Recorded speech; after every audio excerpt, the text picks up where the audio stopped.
Maintenance Act, it has been provided that women will be owner, full owner of that property which is called women estate or widow estate.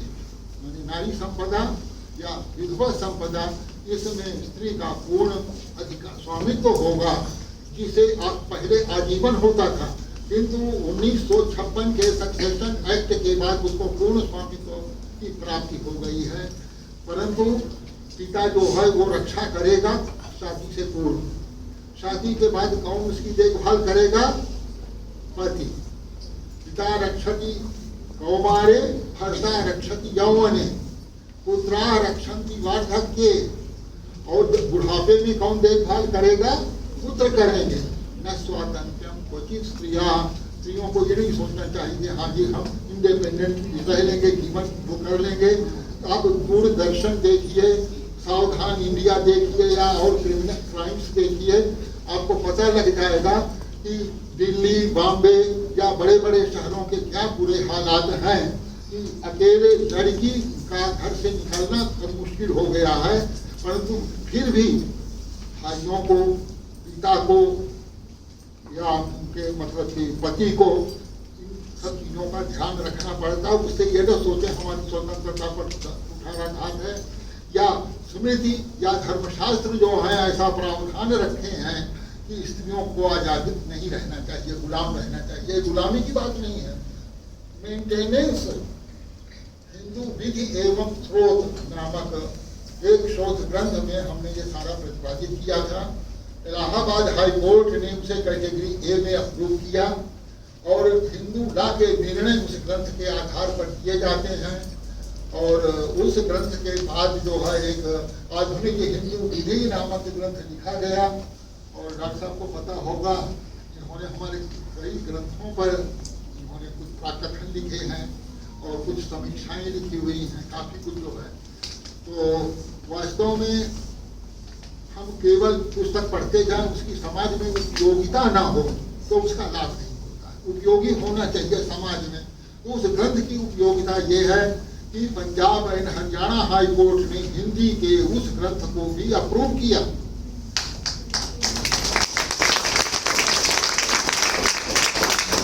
इस समय इसके प्रकाशक international law agency Allahabad ने ग्रंथ प्रस्तुत किया विचार करने के लिए।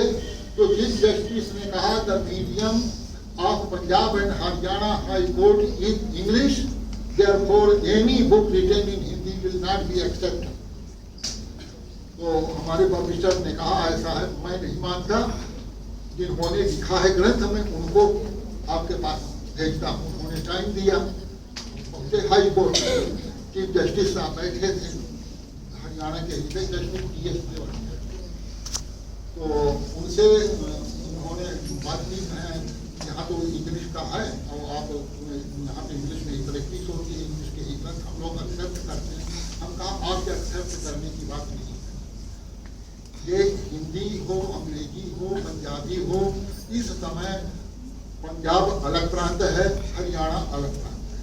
पंजाब की भाषा पंजाबी है, राजभाषा हरियाणा की हिंदी है। यदि Punjab and Haryana high court Punjab और हरियाणा की तरह अलग अलग हो जाए, पंजाब हाई कोर्ट अलग हो जाए, हरियाणा हाई कोर्ट अलग हो जाए, तो इस हाई कोर्ट की भाषा क्या होगी? आप बताएं। आपका पंजाब हाई कोर्ट की भाषा पंजाबी होगी, हरियाणा हाई कोर्ट की भाषा हिंदी होगी। नोट किया एक पॉइंट।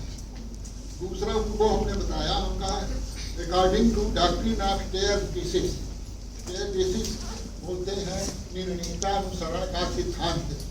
जब किसी केस का फैसला करना होता है तो दूसरे हाई कोर्ट में कैसे डिसीजन किए गए हैं, सुप्रीम कोर्ट का डिसीजन क्या है, वो सारे डिसीजन जो है नजीर के रूप में पेश किए जाते हैं, प्रेसिडेंट के रूप में पेश किए जाते हैं। हम कहा इलाहाबाद हाई कोर्ट ने संस्कृत में डिसीजन दिए हैं, इलाहाबाद हाई कोर्ट ने हिंदी में डिसीजन दिए हैं, इलाहाबाद हाई कोर्ट ने अंग्रेजी में डिसीजन दिए हैं। तो आप निर्णीता अनुसरण के सिद्धांत को वायलेट कर सकते हैं। सोचने लग गए। हमने कहा वो संस्कृत का डिसीजन हो या हिंदी का डिसीजन हो, कोई हाई कोर्ट या सुप्रीम कोर्ट मना नहीं कर सकता कि प्रेसिडेंट इसको हम नहीं मानेंगे, इसे नहीं मानते क्योंकि ये हिंदी में है या संस्कृत में है या नहीं। आखिर में उन्होंने उस पर लिखा कि it is first book written in Hindi to be approved by Punjab and Haryana.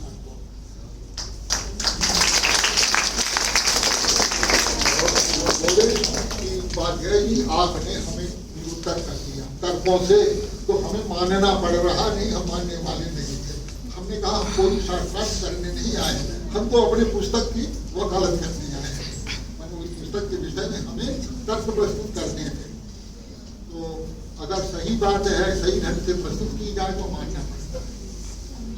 Justice Shankar Dayal Agrawal chief justice Punjab Haryana high court के थे, एक दिन उनके घर चले गए, उन्होंने बैठाया, जिस मेज में बैठे तो सामने देखा हमारी पुस्तक रखी हुई हिंदू के नियमों। हमने कहा आप तो मुख्य न्यायाधीश हैं, आपको क्या आवश्यकता है इस पुस्तक की?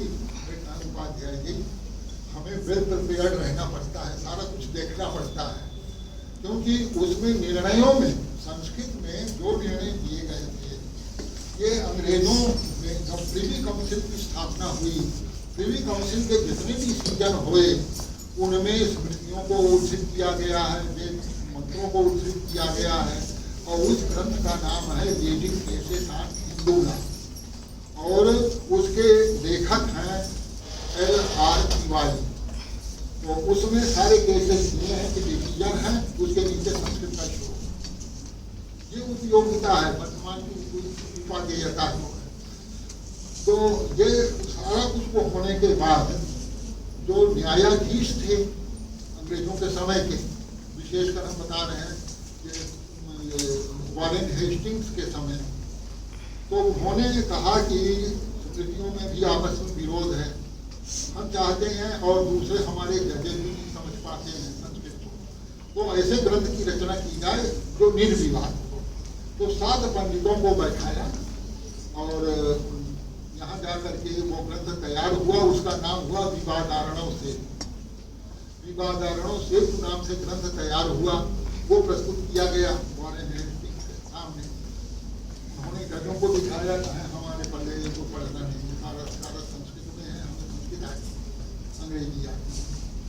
कहने लगे इसका अंग्रेजी में बात कराते हैं। तो कोई अंग्रेज ऐसा व्यक्ति नहीं था जिसे संस्कृत आती हो जो अंग्रेजी में बात कर देता। तो डॉक्टर N.B. हालहट नामक एक अंग्रेज विद्वान थे, उन्होंने कहा मैं अंग्रेजी में करूंगा इससे, और उनसे पूछा गया कि आपको संस्कृत आती है? कहा संस्कृत नहीं आती है, मैं एक फारसी और संस्कृत मिलती जुलती भाषाएं हैं, इसलिए मैं फारसी के किसी असिस्टेंट को ले लूंगा। तो फारसी संस्कृत पर मेल जोल ये है, वो सा और हा का अंतर है, नहीं कुछ और उनका सिस्टम है। जैसे शब्द को हफ्त कर दिया, सा को हा करके, सप्ताह को हफ्ता कर दिया, मास को माह कर दिया, और इसी तरह मासताप को महताब कर दिया, चांदी कर, माने बहुत कुछ है। तो ये भी भाषा हमने पढ़ी है, डिप्लोमा किया है इसका, तो स्टडी जो है। तो उन्होंने कहा फारसी के विद्वान की सहायता से उसका इंग्लिश ट्रांसलेशन कराया, डॉक्टर हालहट गेंटू कोड ने किया, और उसका नाम रखा गया हालहट गेंटू कोड। वो हालहट गेंटू कोड हो गया, परंतु किसी ग्रंथ का अनुवाद करके सच्चाई सामने नहीं आती है। ग्रंथ में जो हो ट्रांसलेशन में परिवर्तन हो जाता है, और वो भी ऐसे व्यक्ति का ट्रांसलेशन कराया हुआ जो व्यक्ति संस्कृत जानता ही ना हो, फारसी वाले की सहायता से वो अर्थ बदल जाते हैं। तो समस्या ये वो हुई कि उस ग्रंथ का जो है ये हालहट गेंटू कोड, उसको इन्होंने किया क्या कि उसका अनुसरण करके डिसीजन दिए जाने लगे, और जितने भी निर्णय दिए गए वो निर्णय सब जो हैं वो हालहट गेंटू कोड के अनुसार थे। नतीजा ये हुआ कि हिंदू लॉ ही बदल गया।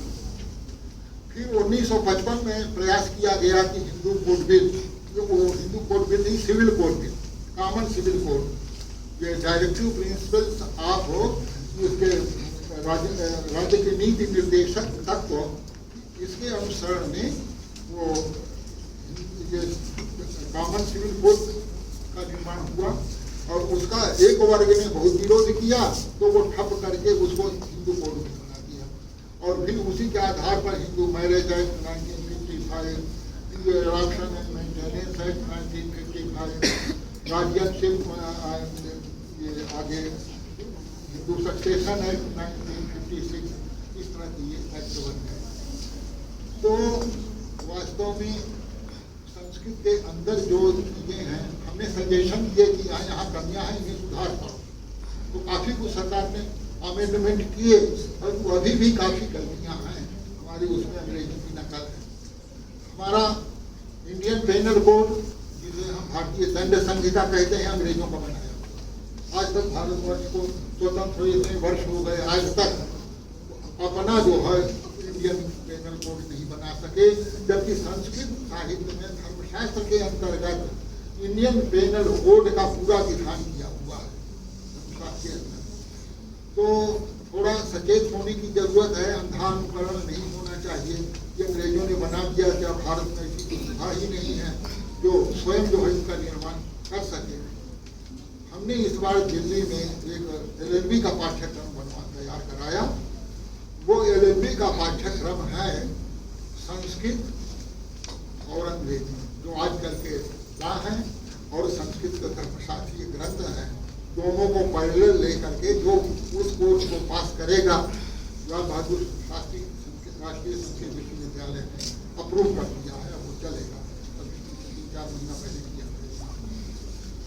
तो ये है कि जो उपयोगिता बताई नारी के लिए, तो नारी का तो सबसे पहले जो केवल आजीवन उपभोग का अधिकार है, आज उत्तरजीविता के नियमानुसार 1956 के उत्तरजीविता के नियमानुसार स्त्री को पूर्ण स्वामित्व दे दिया गया है। वो जीवन भर उपभोग नहीं करेगी, बल्कि उस पर उसका पूरा स्वामित्व हो जाएगा। 1956 से पहले पूर्ण स्वामित्व होगा। हरियाणा की कुछ समस्याएं हैं, कई लोगों के पास जो है वो एक पत्नी थी, एक पत्नी के होते हुए अगर किसी भाई की